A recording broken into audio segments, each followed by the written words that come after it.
صل على يا رسول الله يا حبيب الله يا شفيع الله صل على يا رسول الله يا حبيب الله يا نبي الله. அஸ்ஸலாமு அலைக்கும் ரஹ்மத்துல்லாஹி வபரகாத்து. அதானி கல்வி குழுமத்தின் சார்பில் நம் உயிரினும் மேலான இறை தூதர் நபிகள் நாயகத்தினுடைய 1500ஆம் ஆண்டு பிறந்த நாள் விழாவை எனக்கு தெரிந்து இந்தியாவில், குறிப்பாக தென்னிந்தியாவில் முதலில் கொண்டாடிய ஒரே கல்வி குழுமம் அதானி கல்வி குழுமம் என்று சொல்லக்கூடிய அளவிற்கு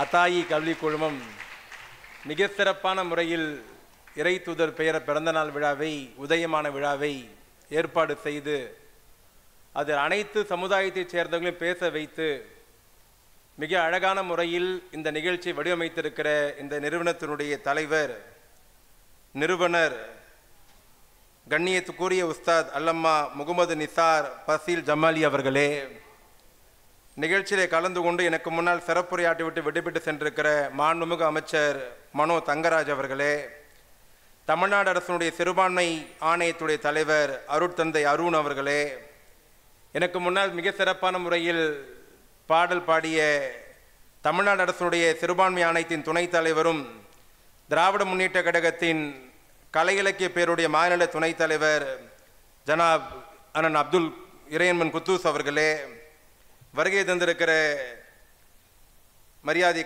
கண்ணியத்துக்குரிய எஸ்டிபி கட்சியினுடைய நிர்வாகி ஐயா உமர் ஃபாரூக் அவர்களே, பெருமைப்படுத்திருக்கிற ஆலிம் பெருமக்களே, மாணவ செல்வங்களே, உங்கள் அனைவருக்கும் இந்த மாலை நேரத்தில் இந்த நிகழ்ச்சியிலே கலந்து கொள்ள அனுமதி தந்ததற்காக என்னுடைய நன்றியை தெரிவித்துக் கொள்ள கடமைப்பட்டிருக்கிறேன். இப்படி மிகவும் மகிழ்ச்சியாகவும் மிகவும் பூரிப்பாகவும் இருக்கிறது. குறிப்பாக முதலில் பேசிய அருட்தந்தை அருண் அவர்கள் மிக அழகான முறையில் அவருடைய கருத்தை பதிவு செய்துவிட்டு போயிருக்கிறார். அடுத்து பேசிய மாண்புமிகு அமைச்சர் மனோ தங்கராஜ் அவர்கள் இன்றைய இஸ்லாம் சமுதாயம் குறிப்பாக இந்தியாவில் சந்தித்துக் கொண்டிருக்கிற பிரச்சனைகளை, நடைமுறை சிக்கல்கள் எல்லாம் மிக அழகான முறையில் எடுத்து வைத்து பேசினார்.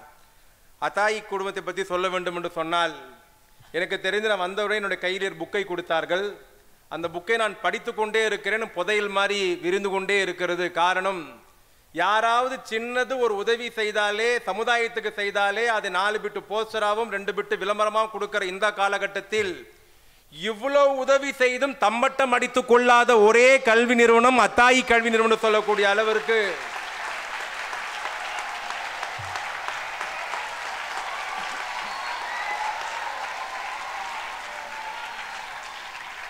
எனக்கு தெரிந்த வரையில் மதர்சாக்களை 100 ஸ்கொயர் ஃபீட்ல பார்த்திருக்கேன், 200 ஸ்கொயர் ஃபீட்ல பார்த்திருக்கிறேன். மொபைல் மதர்சாவை கொண்டு வந்த ஒரே நிறுவனம் அதாயி நிறுவனம் தான் சொல்லக்கூடிய அளவிற்கு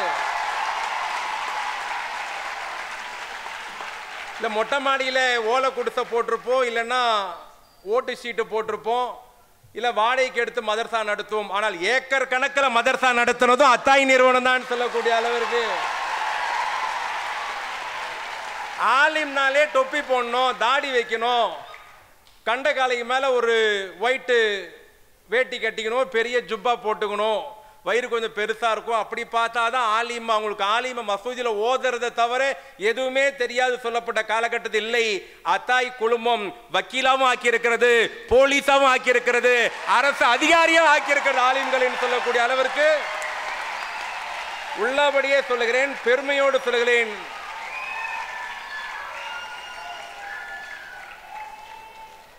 இந்த குழுமம் இந்தியாவிற்கே வழிகாட்டுகிறது என்பதை நாம் மறந்துவிடக்கூடாது.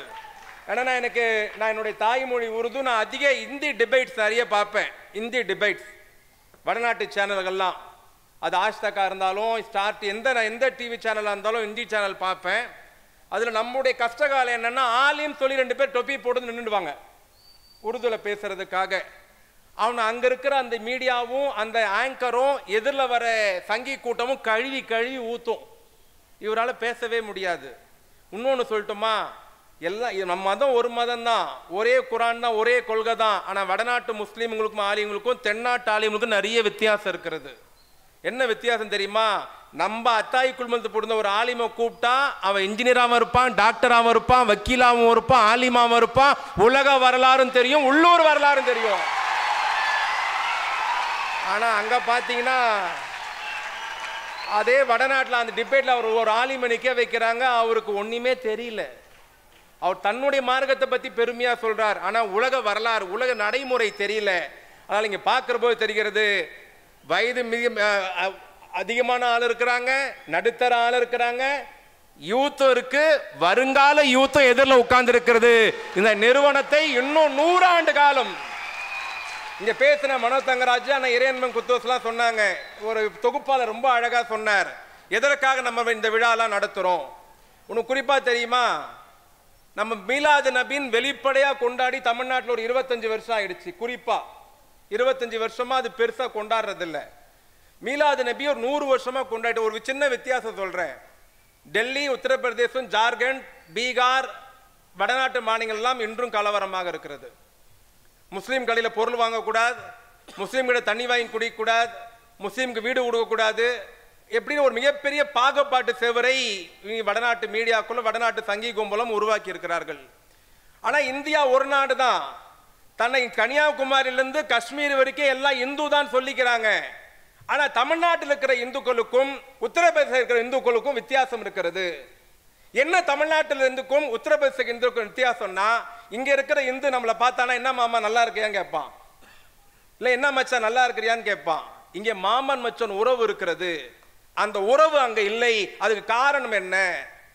இன்னைக்கு மீலாது நபி விழாவில் நான் பேசுறேன், ஐயா உமர் ஃபாரூக் பேச இருக்கிறார், அமைச்சர் பேசிட்டு போயிருக்கார், இறையன்பன் குத்துஸ் போய் பாடிட்டு உட்கார்ந்து இருக்கிறார். ஆனா இந்த விழா 100 வருஷம் முன்னாடி வரைக்கும் நடந்திருக்கு. மீலாது நபி விழாவில் தந்தை பெரியார் சிறப்புரையாட்டி இருக்கிறார். கடவுளே இல்லைன்னு சொல்ற பெரியார் மீலாது நபி விழாவில் சிறப்புரையாற்றி 1.5 மணி நேரம் பேசி நபிகள் நாயகத்துடைய பெருமையை பேசியிருக்கிறார். அந்த பெரியார் இடத்துல கேட்டார்கள், நீங்க எந்த மதமும் ஏத்துக்க மாட்டேன் விமர்சனம் பண்றேன்னு சொல்றீங்க, எல்லா மதத்தையும் விமர்சனம் பண்றீங்க, எந்த மதத்தையும் ஏற்றுக்க மாட்டேன்னு சொல்றீங்க, ஒருவேளை ஏதாவது ஒரு மதத்தை ஏற்றுக்கொள்ள வேண்டும் என்று அரசாங்கம் சட்டம் போட்டா என்ன செய்வீங்க என்று பெரியார் இடத்துல கேட்டபோது பெரியார் சொன்னார், நான் எந்த மதத்தை ஏற்றுக்கொள்ள மாட்டேன், ஒருவேளை ஏதாவது ஒரு மதத்தை ஏற்றுக்கொள்ள வேண்டும் என்று என்னை கட்டாயப்படுத்தினால் நான் இஸ்லாமிய மதத்தை தான் ஏற்றுக்கொள்வேன் என்று தந்தை பெரியார் சொன்னார். அதுக்கு அவர் சொன்ன வழிமுறை என்ன தெரியுமா? நபிகள் நாயகத்துடைய வழிமுறை தான். அவருடைய வரலாறு படித்தேன். நபிகள் நாயகத்துடைய விழாவுக்கு என்ன அழைத்தார்கள்? பெரியார் சொன்னது, நபிகள் நாயகத்துடைய மீலாது விழாக்கு என்ன அழைத்தார்கள், அந்த விழாவில் போய் என்ன பேச வேண்டும் என்று நபிகள் நாயகத்துடைய வரலாறை படித்தேன். எனக்கு தெரிந்த உலகத்தில் நபிகள் நாயகத்தை போல் ஒரு மனிதன் பிறக்கவே முடியாது என்று பெரியார் பேசினார். பெரியாருக்கு அந்த புரிதல் எப்பொழுது வந்தது? மீலாது விழா நடந்தது, பெரியார் சிறப்பு அழைப்பு அழைக்கப்பட்டார், என்ன பேச வேண்டும் என்று படிக்க போனார், புரிந்து கொண்டார். மீலாது விழாவில் மேதையெல்லாம் மேதை என்று சொன்ன அறிவாசன் அண்ணா பேசியிருக்கிறார். மீலாது விழாவில் முத்தமிழர் கலைஞர் பேசியிருக்கிறார். மீலாது விழாவில் பெருந்தலைவர் காமராஜர் பேசியிருக்கிறார். மீலாது விழாவில் பொதுவுடைமை இயக்க தலைவர் ஜீவா பேசியிருக்கிறார்.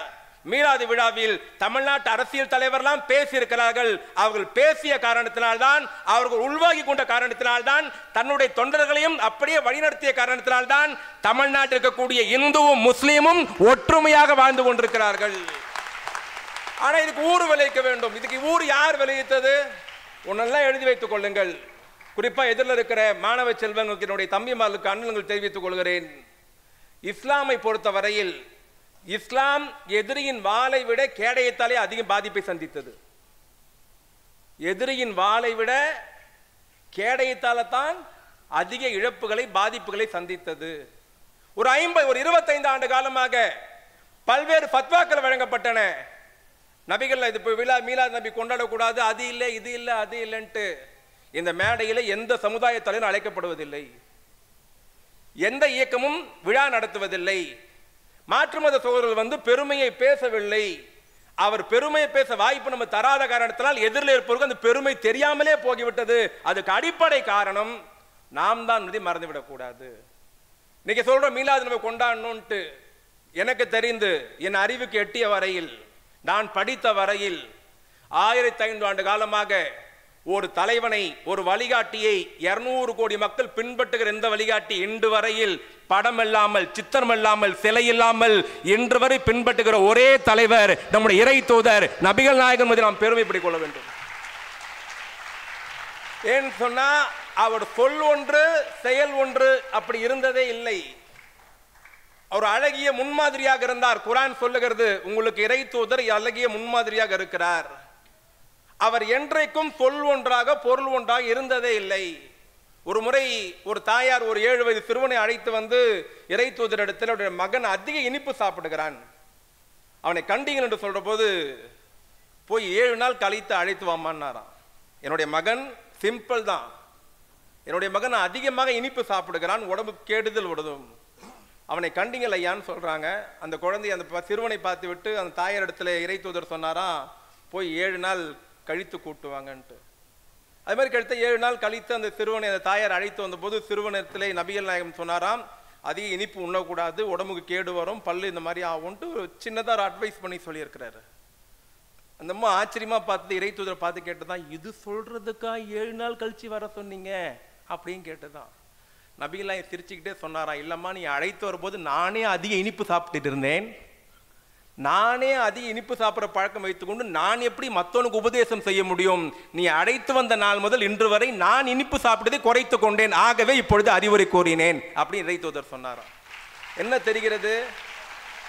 நாம் மற்றவங்களுக்கு அறிவுரை சொல்வதற்கு முன்னால், வழிகாட்டுவதற்கு முன்னால் நாம் அதை சரியான முறையிலே பின்பற்ற வேண்டும். இன்னைக்கு எல்லோரும் குர்ஆன் படிக்கிறார்கள், மாற்று மத சகோதரரும் குர்ஆன் படிக்கிறார்கள், நம்ம விமர்சிக்க வேண்டும் நினைப்பவர்களும் குர்ஆன் படிக்கிறார்கள், எல்லோரும் குர்ஆன் படிக்கிறார்கள். இந்திய உலகத்தில் 108 நாடுகள் இஸ்லாமிய நாடுகள், எல்லோரும் குர்ஆன் படிக்கிறார்கள். எத்தனை பேர் குர்ஆனை புரிந்து கொண்டார்கள்? குர்ஆன் கிறிஸ்தவர் படிக்கிறார், விஞ்ஞானி படிக்கிறார்கள், மாற்று மத இந்து சோழர்கள் படிக்கிறார்கள், எல்லோரும் படிக்கிறார்கள், தேவைக்காக, அவசியத்துக்காக, விமர்சனம் செய்வதற்காக. ஆனால் படிக்க வேண்டிய கட்டாயம் ஒவ்வொரு இஸ்லாமியனுக்கு இருக்கிறது. பிறப்பால் இருக்கிற ஒவ்வொரு இஸ்லாமியனும் குர்ஆனை முழுமையாக படிக்க வேண்டும். 108 நாட்டில் இருக்கிற இஸ்லாமியர்கள் நம் உள்பட படித்திருக்கிறோம். எத்தனை பேர் புரிந்து கொண்டோம்? 108 நாட்டில் இருக்கிற இஸ்லாமியர்கள் குர்ஆனை படித்து புரிந்து கொண்டிருந்தால் ஏன் பாலஸ்தீனத்தில் நம்முடைய சகோதரிகள் செத்து மடிந்து கொண்டிருக்கிறார்கள்? படிப்பது வேறு, புரிதல் வேறு. படிப்பது வேறு, உள்வாங்குவது வேறு. வெறும் குர்ஆனை குர்ஆனாக மட்டும் புத்தகமாக படித்தவர்கள் வேடிக்கை பார்த்தார்கள். குர்ஆனை உள்வாங்கியவன் மட்டும்தான் பதிலடி தந்து இந்த நாட்டில் இன்னும் இஸ்லாமியன் இருக்கிறான் என்பதை அந்த பாசிச நாட்டுக்கு பதிலடி தந்தது. நாம் எங்கே இருக்கிறோம்? எங்கோ ஒரு மூலையில் இருக்கிறோம், கண்ணீர் சிந்துகிறோம், பதறுகிறோம். ஒரு குழந்தை சின்ன பின்னமாகிறது, ஒரு குடும்பம் அழிந்து போகிறது. இதுவரை 70,000 பேர் படுகொலை செய்யப்பட்டிருக்கிறார்கள். நாம் ஒவ்வொரு இஸ்லாமியனுடைய கடமை நம்மால் நேரடியாக செல்ல முடியாது. ஆனால் இந்த திருநாளில், இந்த சிறப்புக்குரிய நாளில் ஒவ்வொரு தொழிலும் நாம் பாலஸ்தீன மக்களுக்காக கண்ணீர் சிந்த வேண்டும், துவா செய்ய வேண்டும். உலக நபிகள் நாயகம் சொன்ன வழிகாட்டுது பேர் இந்த உலகம் நடந்திருந்தால், குறிப்பாக நீ பார்த்தீங்கன்னா வடநாட்டில் இன்னொரு பிரச்சனை. நம்ம ஒரு தண்டவாளத்தில் போட்டிருக்கிற ட்ரெயின் அந்த தண்டவாளத்தில் கீழே போயிடுச்சுன்னா அதுக்கு என்ன பேர் சொல்லுவான்னா, ரயில் தடம் புரண்டது. பேப்பரில் படிச்சிருப்பீங்க, டிவியில் பார்த்துருப்பீங்க. தண்டவாளத்துக்கு மேலே போனாதான் அந்த ட்ரெயின் கரெக்டாக இலக்கு போய் சேரும். தண்டவாளத்து கீழே இறங்கிடுச்சுன்னா ரயில் தடம் புரண்டது அப்படின்னு ஒவ்வொரு இஸ்லாமியனும் நபிகள் நாயகம் என்ற தண்டவாளத்திலே கரெக்டாக சென்றால்தான் அவன் இறுதியாக கரெக்டான இடத்துல போய் சேருவான். ஆனால் இன்னைக்கு வடநாட்டில் என்ன நடந்திருக்கு? ஒரு பிஜேபி சங்கி சொல்றான், அவுரங்கசீப்பை கேவலமா பேசிவிட்டார்கள். சப்ஜெக்ட் என்ன? அவுரங்கசீப், அக்பர், யுமாயூன், வடநாடு அந்த முகலாய மன்னர்களை, இந்தியாவை ஆண்ட மன்னர்களை. இதை வைத்து கலவரம் நடக்கிறது. நம்முடைய இஸ்லாமிய பெருமக்களுக்கு எந்த அளவுக்கு புரிதல் கம்மியாக இருக்கின்ற உதாரணம் சொல்லுகிறேன். யுமாயூன், அக்பர், அவுரங்கசீப் வடநாட்டு மன்னர்களை வைத்து, இந்தியாவை ஆண்டவர்களை வைத்து, ஆப்கானிஸ்தான்ல இருந்து ஈரான்ல இருந்து இந்தியாவுக்கு ஆண்ட வந்தவர்களை வைத்து யாரோ ஒரு சங்கி ட்வீட் போடுறார், ஒருத்தர் நேரடியில் பேசுறார், உடனே பிரச்சனையாவது எப்படி அவுரங்கசீப் அப்படி பேசலாமா அப்படின்ட்டு. எப்படி திசை மாறி போகுது தெரியுமா? ஒரு வடநாட்டு சேனல் கேட்குது, இந்த மாதிரி உங்க முகலாய மன்னர்களை எல்லாம் வந்து பேசிட்டாங்களே, இஸ்லாம் சமுதாயம் கொத்துழைக்குமான்ட்டு. அதுக்கு அவர் சொல்றார், ஆமா அப்படின்னு சொல்றாரு. ஏன்னா இந்தியாவிலே எத்தனையோ மன்னர்கள் வந்தார்கள் சென்றார்கள். நமக்கு அவங்களாம் வழிகாட்டியா? நமக்கு அவங்களாம் தீனை கற்றுக் கொடுக்கணுமா? நமக்கு அவங்க தான் சொர்க்கத்துக்கு வழிகாட்ட போறவங்களா? நிச்சயமாக இல்லை. நான் இன்னும் பத்திரங்கமாக சொல்லுகிறேன், இந்தியாவை ஆண்ட எல்லா இஸ்லாமிய மன்னர்களும் நபிகள் நாயகத்தின் படி ஆட்சி செய்திருந்தால் இந்தியா என்றைக்கோ இஸ்லாமிய நாடாக மாறி போயிருக்கும். எத்தனையோ மன்னர்கள் சுகபோகத்தில் மூழ்கி போயிருந்தார்கள். எத்தனையோ இஸ்லாமியர்கள் தவறை செய்துவிட்டு காட்டிவிட்டு சென்றார்கள். ஆனால் அவர்கள் நபிகள் நாயகத்தில் வழி நடக்கவில்லை. இன்னைக்கு இது போன்ற மாநாடுகள், இது போன்ற நிகழ்ச்சிகள் ஏன் நடக்கிறது? இது போன்ற நிகழ்ச்சி நடக்கிற பொழுது நபிகள் நாயகத்துடைய வழிமுறை பேசப்படும், அவருடைய தியாகம் பேசப்படும், அவருடைய நீதி பேசப்படும், அவருடைய நிர்வாக ஆட்சி முறை பேசப்படும். இன்று வரையில் 63 ஆண்டு காலம் வாழ்ந்த ஒரு மனிதன், இறை தூதர் 63 ஆண்டு காலம் தான் வாழ்ந்தார். அதில் அதிகாரப்பூர்வ ஆட்சி செலுத்தியது 4.5 ஆண்டு காலம், இல்லை அடுத்து 3 ஆண்டு காலம் தான் அதிகாரப்பூர்வ ஆட்சி செய்தது. மொத்தம் காபாவையும் நகரத்தையும் வென்ற பிறகு, மக்காவை வென்ற பிறகு. ஆனால் பெரியவர்களை நடுவே கண்ணியத்துக்குரிய இஸ்லாமிய பெருமக்களே, அந்த குறுகிய காலத்தில் அவர் நடத்திய ஆட்சி 1500 ஆண்டு காலம் கழித்தும் பேசப்படுது என்று சொன்னால் எப்படி பேசப்படுகிறது? அவர் நடத்திய வழிமுறை இன்றைய இஸ்லாமிய மன்னர்கள் பின்பற்றுகிறார்களா? இன்னைக்கு பொது மேடையில் இந்தியாவில் இது போன்ற நிகழ்ச்சிகள் இந்தியாவின் பல நகரில் நடத்தப்பட வேண்டும். சென்னை, குறிப்பாக மும்பை, டெல்லி, கல்கத்தா போன்ற பெருநகரங்களில் இது போன்ற நிகழ்ச்சிகளை உருவாக்கினால்தான் நம்முடைய பெருமைகளை, நம்முடைய சிறப்புகளை, நம்முடைய சகிப்புத்தன்மைகளை, இஸ்லாம் எதையெல்லாம் சொல்லி தந்திருக்கிறது, இஸ்லாம் எதையெல்லாம் வெறுத்திருக்கிறது, இஸ்லாம் எதையெல்லாம் புறக்கணித்திருக்கிறது, ஏன் புறக்கணித்தது? இன்னொரு கொடுமை தெரியுமா? முக்காவாசி பேர் வடநாட்டு டிவியில் இப்ப என்ன பேசிட்டு இருக்கான்னா, அக்பர் வந்த பிறகுதான் இந்தியாவுக்கு இஸ்லாம் வந்தது, யுமாயின் வந்த பிறகுதான் இந்தியாவுக்கு இஸ்லாம் வந்தது, படையெடுப்பால் வந்த மதம் இஸ்லாம், இந்தியாவுடைய பூர்வீக மதம் இஸ்லாம் அல்ல. ஆக முகலாய மன்னர்களால் கொண்டு வரப்பட்ட இந்த மதம் எங்களுக்கு தேவையா? வடநாட்டில் கேள்வி கேட்டுட்டு இருக்கா. அது பெரிய பிரச்சனையாவது. சிலர் ஒழுங்கா பதில் சொல்றாங்க, சிலர் சொதப்புறாங்க. நம்ம என்ன பதில் சொல்லணும்? முகலாயர் கொண்டு வந்த மதமா இந்தியாவுக்கு இஸ்லாமு? அக்பர் கொண்டு வந்த மதமா?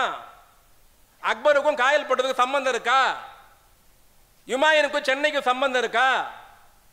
அப்ப இஸ்லாம் சென்னைக்கு, இந்தியாவுக்கு, தமிழ்நாட்டுக்கு எப்படி வந்தது? இந்த புரிதலே வடநாட்டில் இருக்கிற பாதி ஆலிம்களுக்கே கிடையாது. இன்னும் 1500வது உதயமான விழாவை கொண்டாடிட்டு இருக்கிறோம்.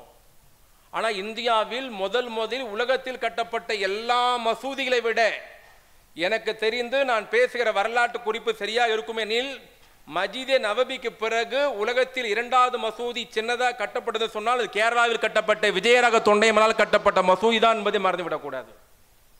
அவர் உயிரோடு இருக்கிற காலகட்டத்திலேயே, இறை தூதர் உயிரோடு இருக்கிற காலகட்டத்திலேயே, தென்னகத்திலே சோழ வம்சத்தை சார்ந்த ஒரு மன்னன் கேரளாவில் ஒரு பள்ளிவாசல் கட்டுகிறான். நபிகள் நாயகத்தை இறை தூதரை சந்திக்க இங்கிருந்து போகிறார். போய் சந்தித்து வருகிற வகையில் அவர் யமனிலே மரணம் அடைந்து விட்டதாக வரலாற்று குறிப்புகள் சொல்லி, சேரமான் தொண்டைமான், சேரமான் என்ற மன்னன் போய் சந்தித்து வருகிற வழியில் அவர் யமன்ல இறந்து விட்டதாக வரலாற்று குறிப்பு இருக்கிறது.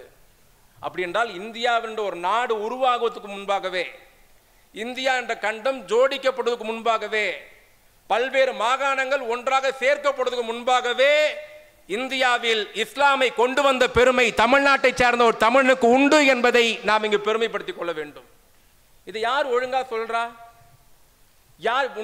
இன்னொரு பெரிய பிரச்சனை நம்மளுடைய சமுதாயத்தில் என்ன இருக்குன்னா, சமூக வலைத்தளங்களை கையாள்வது மிகப்பெரிய பிரச்சனையா இருக்கு. சங்கி கூட்டம் அதை வச்சு ஒரு அரசியலே பண்ணிட்டு இருக்காங்க. ஆனா நம்ம பசங்க, நம்ம முஸ்லாமிய சமுதாயத்தை சேர்ந்த தோழர்கள், தோழிகள், நண்பர்கள், சகோதரர்கள் அந்த சமூக வலைத்தளத்தை சரியான முறையில் பயன்படுத்துறான்னு சொன்னா இல்ல. உங்களுக்கு தெரிஞ்ச சின்ன சின்ன விஷயங்களை சமூக வலைத்தளத்தில் பதிவிடுங்கள். இன்னும் பெருமையோடு சொல்லுகிறேன், இங்க இருக்கக்கூடிய மாணவ செல்வங்கள், ஃபேஸ்புக் அக்கௌண்ட் நீங்கள் இருந்தீங்கன்னா, முகநூல் பக்கத்தில் இருந்தீங்கன்னா, நான் ஹதீஸ போடுறேன், குரான் ஆயத்தை போடுறேன்லாம் வேண்டாம். நபிகள் நாயகத்துடைய அழகிய வழிமுறைகள் இருக்கு தெரியுமா? ஒரு 4 வரியில, 6 வரியில, 8 வரியில அதையெல்லாம் பதிவிடுங்கள், மற்றவருடைய கவனத்துக்கு கொண்டு செல்லுங்கள். நாம் யாரை தலைவராக ஏற்றுக்கொண்டோம், யாரை பின்பற்றுகிறோம், நாம் ஏற்றுக்கொண்ட தலைவருக்கு என்னென்ன சிறப்புகள் இருக்கிறது, எப்பேற்பட்ட தலைவர், அவர் செய்த தியாகம் என்ன, அவர் ஊற்றி வளர்த்த அந்த சின்ன செடி இந்த அளவுக்கு ஆழமாக வளமாக மலர்ந்திருக்கிறது, இஸ்லாமிய கோட்பாடு என்ன, கொள்கை என்ன, நாம் எதை நிராகரிக்கிறோம், எதை ஆதரிக்கிறோம், ஆதரிக்கிறோம் என்று சொன்னால் ஏன் ஆதரிக்கிறோம், நிராகரிக்கிறோம் என்று சொன்னால் ஏன் நிராகரிக்கிறோம், நம்முடைய பிரச்சனையை நம்முடைய கொள்கையை நாம் தான் பேச வேண்டும், எழுத வேண்டும். அது குறைந்து கொண்டே வருகிறது. சமூக வலைதளத்தில் இருக்கிற இஸ்லாமியர்களை பார்த்தா ஒன்று ஏதாவது ஒரு இயக்கத்தை சார்ந்தவராகத்தான் இருக்கிறார். ஒரு பொதுவான மாணவரோ பொதுவான ஒரு ஆலிமோ இல்லை பொதுவான ஒரு இளைஞரோ தன் சமுதாயத்தை சேர்ந்த ஒரு நல்ல கருத்தை பதிவிடுறான்னு சொன்னால் அது ரொம்ப ரொம்ப ரொம்ப கம்மியாக இருக்கிறது. நம்மை பற்றி நாம் தான் பேச வேண்டும், நம் சிறப்புகளை நாம் தான் பறைசாற்ற வேண்டும். நபிகள் நாயகத்துடைய சிறப்பை, தியாகத்தை, வீரத்தை, நிர்வாக திறனை, ஆட்சி மன்றத்தில் அவர் செலுத்திய அக்கறையை, அனாதைகள் மீது அவர் காட்டிய அக்கறையை, விதவை பெண்களுக்கு அவர் கொடுத்த உதவியை, எப்படியெல்லாம் அவர் ஆட்சியில யார் யாருக்கு எப்படி எப்படி நிர்வாகம் நடத்தினார் நாம் தான் எடுத்து சொல்ல வேண்டும். நாம் அதையெல்லாம் சொல்ல மறந்து விட்டோம். இன்னும் மிகப்பெரிய அடிப்படை பிரச்சனை, ஆகஸ்ட் 15 நம்ம சுதந்திர தினம் கொண்டாடுறோம். அன்னைக்கு ஒரு நாள் கொடியேற்றி சாக்லேட் கொடுத்துட்டு தேசிய கொடியை மாரில் குத்திட்டு மறுநாள் அதை மறந்துடுறோம். ஒரு கூட்டம், குறிப்பாக இந்த 10 ஆண்டு காலமாக ஒரு கூட்டம் ஒரு செய்தியை திரை போட்டு காட்ட நினைக்கிறது, இந்தியாவிற்கும் இஸ்லாமிற்கும் எந்த சம்பந்தமும் இல்லை என்று. அதை உடைக்க வேண்டிய பொறுப்பு யாருடையது? இந்தியாவிற்கு சுதந்திரம் வாங்குவதில் இஸ்லாமியனுக்கு நிகராக தியாகம் இந்தியாவில் யாரும் செய்ததில்லை என்பதை சொல்ல வேண்டிய பொறுப்பும் கடமையும் நமக்கு இருக்கிறது. ஆனால் நாம் சொல்ல மறந்து விடுகிறோம். தவறி விடுகிறோமா அல்லது மறந்து விடுகிறோமா என்பதுதான் பிரச்சனை. இந்தியாவின் வெள்ளைக்காரனிடத்தில் சுதந்திரம் வாங்குவதற்கு தூக்கு கயிறை முத்தமிட்ட ஆயிரக்கணக்கான ஆலிம்கள் பட்டியல் இருக்கிறது. இந்தியா வெள்ளைக்காரத்தை சுதந்திரம் வாங்குவதற்காக தன் குடும்பத்தையே இழந்த ஆயிரக்கணக்கான இஸ்லாமியருடைய பட்டியல் இருக்கிறது. வெள்ளையனை புறக்கணிக்க வேண்டும் என்று ஃபத்வா கொடுத்த ஆலிம்கள், நாங்கள் இனிமேல் ஆங்கிலம் படிக்க மாட்டோம். அவர் ஃபத்வா கொடுத்துட்டா நம்ம படிக்காம விட்டுட்டோம், இன்னைக்கும் பின்தங்கி தான் இருக்கிறோம். படித்தவெல்லாம் எங்கேயோ போயிட்டான். இந்த நாட்டில் ஒவ்வொரு மூல முடுக்கிலும் இரத்த நாளத்திலும் இஸ்லாமியனுடைய ரத்தம் சிந்தப்பட்டிருக்கிறது என்பதை நாம் மறந்துவிடக்கூடாது. இதை சொல்ல வேண்டியது நம்முடைய கடமை, எழுத வேண்டியது நம்முடைய கடமை. நம்முடைய இஸ்லாமியுடைய பெருமையை, இறை தூதருடைய சிறப்புகளை, அவருடைய வழிபாட்டு முறையை, அவர் கற்றுத்தந்த அந்த ஒழுங்கினத்தை, அவர் கற்றுத்தந்த அந்த நிர்வாக ஆட்சி முறையை, அவர் கற்றுத்தந்த அந்த தோழமை முறையை, அவர் கற்றுத்தந்த அந்த போர் முறையை நாம் கற்றுக்கொள்ள வேண்டும், படிக்க வேண்டும், மற்றவருக்கும் தெரியப்படுத்த வேண்டும். நிச்சயமாக நம்முடைய கல்வி குழுமம் இந்த மீலாது நபி விழாவை மிக மிக மிக சிறப்பாக ஏற்பாடு செய்து, குறிப்பாக பார்த்தீங்கன்னா எனக்கு முன்னாடி பேசின தொகுப்பாளர் மிக அழகாக சொன்னார், இது ஒரு சமய நல்லிணக்க விழா அப்படின்ட்டு. அதுக்கு உதாரணம் வேற எங்கேயும் வெளியே போய் தேட வேண்டாம். விழா நடக்கிற அரங்கத்தினுடைய பெயர் அண்ணாமலை மன்றம். பேசினவர் கிறிஸ்டின் சமுதாயத்தை சேர்ந்த மனோ தங்கராஜ். விழா எடுப்பது ஒரு இஸ்லாமிய தலைவனுக்கு இந்த அரங்கத்திலேயே ஒரு மத நல்லிணக்கம் கண்கூடாக இருக்கிறது. இது போன்ற விழாக்களை ஐயா உமர் பாருக்கு வந்திருக்கிறார், அவருக்கும் இந்த நிகழ்ச்சியின் வாயிலாக ஒரு வேண்டுகோள், இது போன்ற விழாக்களை மீலாது நபியை நீங்களும் உங்கள் அமைப்பு சார்பாக ஏற்பாடு செய்யணும். மாற்று மதத்தை சேர்ந்தவர்கள் நிறைய பேர் அதை பேசணும். நம் பேசினால்தான், நாம் உறக்க சொன்னால்தான் நம் பெருமைகளை, நம் சிறப்புகளை, நம்முடைய தலைவனை பற்றி நாம் தான் பேச வேண்டும் என்று சொல்லி இந்த நல்ல வாய்ப்புக்கு கலந்து கொண்டு எனக்கும் பேசுகிற வாய்ப்பு அளித்தமைக்கு அத்தாய் கல்விக்குழு நிறுவனத்துக்கு மீண்டும் என்னுடைய நெஞ்சார்ந்த நன்றியை தெரிவித்து விடைபெறுகிறேன். அஸ்ஸலாமு அலைக்கும் ரஹ்மத்துல்லாஹி வபரகாத்துஹு.